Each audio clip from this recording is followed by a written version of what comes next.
अस्सलाम वालेकुम रहमतुल्लाहि बरकातुहू। मैं परवेज़ मुंबई से और सबसे ज़रूरी मैं ये समझा कि ऑडियो के ज़रिए क्यों ना लोगों से रूबरू होया जाए। तो बताना ये था भाई कि जिस तरीके से ये डेट पे डेट है, ये भी ख़त्म होने का नाम नहीं ले रहा है और डेट पे डेट मिली जा रही है। और दोनों फ़र्द जो हैं वो चाहे जिस ग्रुप के हों, एंटी और प्रो जो भी हैं, बहरहाल हमारे लिए तो नज़र में दोनों एक हैं। हीरा ग्रुप ऑफ कंपनीज़ के वो इन्वेस्टर्स और मेंबर हैं। तो सारे लोग अपनी अपनी तरफ से अपनी बड़ाई कर रहे हैं कि हमको हमारे हक़ में बहुत बड़ा फ़ैसला आया और हमारे हक़ में आया। अल्लाह करे सारे लोगों के हक़ में बड़ा फ़ैसला हो। दूसरा ये कहना था कि जिस तरीके से ये तारीख़ें बढ़ रही हैं, लोगों की सांस और लोगों का इंतज़ार कहीं न कहीं टूटता हुआ नज़र आ रहा है और बहुत मायूस हो जा रहे हैं। और उस मायूसी में आपा का हमेशा ये बोलना है कि ये हमारी फैमिली है, हीरा ग्रुप ऑफ कंपनीज़ के ये हम सर्वा हैं, सीईओ हैं और ये हमारी फैमिली है, ये हमारा परिवार है। तो आज वो फैमिली, आज वो परिवार इस तरीके से परेशान है कि जिसके बारे में कहा नहीं जा सकता है। लोगों की इस तरीके से परेशानियां, लोगों का रोना, बिलखना और परेशान होना, ये आँखों से देखा नहीं जा रहा है, सिर्फ़ कानों से सुना भी नहीं जा रहा है। सिर्फ़ दुआ कर सकते हैं हम कि या अल्लाह इन तमाम लोगों की परेशानियों को दूर कर। तो आपा का जो ये बयान आया है कि हमारे लिए हक़ में बहुत बड़ा फ़ैसला हुआ है, अल्लाह करे अल्लाह उनकी बातों में पूरी की पूरी सच्चाई हो और अल्लाह उन्हें कामयाबी दे और उनके साथ हम लोगों को भी हमारी अमानतें मिले, उसमें भी हमें कामयाबी मिले। तो सबसे बड़ी चीज़ ये है कि आपा का ये कहना कि जज साहब के पास हमने जब भी एनवलप दिया तो 400 करोड़ के नियर अबाउट का मैटर था और हमने 600 करोड़ के करीब वहाँ जमा कर दिया। तो बहुत खुशी की बात है, बहुत बड़ी बात है।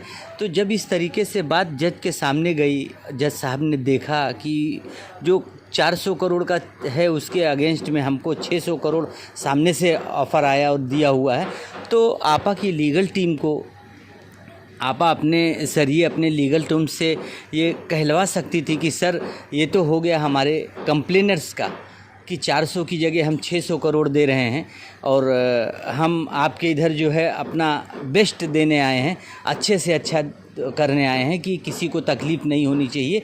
और इस बात से कहीं ना कहीं जज लोग को भी बहुत खुशी हुई होगी कि चलो मतलब सामने वाला इस लायक है, इस तरीके से मैटर डील कर रहा है, कहीं ना कहीं नीयत बहुत साफ़ है। तो एक बार आपा को कहीं ना कहीं अपने लीगल टीम के ज़रिए ये बात कहलाना चाहिए था कि सर ये तो नॉन कंप्लेनर का मैटर नहीं है, कंप्लेनर लोगों की चीज़ है और यहाँ पे जो भी पैसे हम जमा कर रहे हैं वो कंप्लेनरों का है। तो नॉन कंप्लेनर के लिए भी हमको कुछ मौका दिया जाए, नॉन कंप्लेनर्स के लिए भी हमें कुछ सहूलियत दिया जाए। तो जिस तरीके से कंप्लेनर लोगों का हम दे रहे हैं, एक प्रॉपर्टी के ही ज़रिए से ही, कुछ और ज़रिए से ही, तो हमें थोड़ा सा आप लोग जो है एक मौका दीजिए या हमारी मदद कीजिए, एक कोऑपरेट कीजिए कि हम इससे कहीं ज़्यादा तादाद में नॉन कंप्लेनर हैं तो हम उनकी भी मदद कर सकें। हम उन लोगों को भी अभी तक भरोसा ही दिलाते आए हैं, लेकिन वो बातें कहीं ना कहीं पूरी नहीं हो पाई हैं। तो ये तमाम चीज़ें जो है वो आपा को जज के सामने रखना चाहिए था, उनके लीगल टीम को रखना चाहिए था, लेकिन वहाँ पे हम लोगों के नॉन कंप्लेनर के बारे में कोई भी बातें नहीं हुई और वहाँ पे जो है सिर्फ कंप्लेनर का मैटर रखा गया और वहाँ पे आपा अपने ज़रिए या और लोग जो हैं बताने लगे कि हाँ बहुत बड़ी जीत हुई है। बहरहाल अल्लाह आसान करे।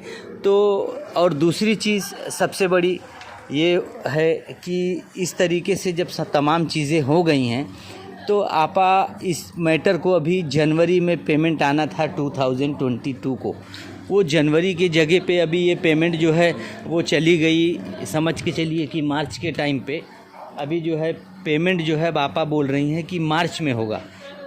तो अभी मार्च में होगा, मार्च में होने के टाइम अभी उनको रिटर्न फाइल भी करना है और रिटर्न फाइल करने के बाद से फिर एक लिंक आएगा, लिंक का कैसे क्या होगा, फिर कोर्ट का क्या तारीख पड़ेगी, फिर उसमें क्या प्रोसीजर होगा। तो ये तमाम चीज़ें बहुत अजीबो गरीब है, जिससे एक तरीके से आदमी जो भी नॉन कंप्लेनर है वो मुतमईन नहीं हो पा रहा है। तो एक इत्मीनान बख्श जवाब ये कहीं ना कहीं लोगों को नहीं मिल पा रहा है और इसके लिए लोग बहुत ज़्यादा परेशान हैं। लोगों के दिलो दिमाग में वो चीज़ नहीं बैठ रही है कि अभी मार्च का टाइम लिया गया है, रोज़े का वक्त रहेगा और उसके बाद से आपा को रिटर्न फाइल भी करना है। रिटर्न फाइल के बाद से फिर लिंक आएगा, उसमें भी अपने आप को बताना है। फिर उसके बाद सारे लाइव डाटा अगर वो बोल रही हैं हमको नहीं मिला है, तो अगर वो बैंक के पासबुक के ज़रिए जाएंगी, बैंक के पासबुक के ज़रिए जाएंगी, तो उसमें जो है वो कहीं ना कहीं बहुत ज़्यादा वक्त लगने वाला है। तो इसी शॉर्ट पीरियड में जो है वो तमाम चीज़ें फटाफट अगर हो जाएं कि बैंक के स्टेटमेंट के ज़रिए और उसके बाद से फिर बैठ के जो है वो जल्दी से जल्दी लिंक को भेज देना, उसको भर देना, ताकि वो मार्च तक का वक्त जो रहे उसमें सिर्फ़ और सिर्फ जो है वो किस तरीके से पैसा या पे करना है उसका रह जाए। लेकिन ये तमाम चीज़ें बहुत अजीब सी लग रही हैं और उम्मीद करता हूं कि आपा जो है वो जिस तरीके से कंप्लेनर्स का पैसा कोर्ट में डिपॉजिट करी हैं ज़्यादा से ज़्यादा, हम नॉन कंप्लेनर्स के लिए भी कुछ इंशाल्लाह बेहतर और जल्द से जल्द करेंगी। हम लोगों की परेशानियों को समझेंगी। अगर हम उनकी फैमिली हैं तो कहीं ना कहीं वो हम लोगों के दुख और दर्द में ज़रूर शरीक होंगी। और ज़्यादा न कहते हुए, ऑडियो बहुत लंबा हो रहा है, मैं चाहूँगा कि आपा से कि आपा जो भी हो सके, हम नॉन कंप्लेनर्स कल भी आपके साथ में थे, आज भी आपके साथ में है और इंशाल्लाह आने वाले वक्त में भी आपके साथ में रहेंगे। तो हमारे लिए भी कहीं ना कहीं आप सोचिए, जो भी हक और बेहतर हो उसके लिए सोचिए। अस्सलाम वालेकुम।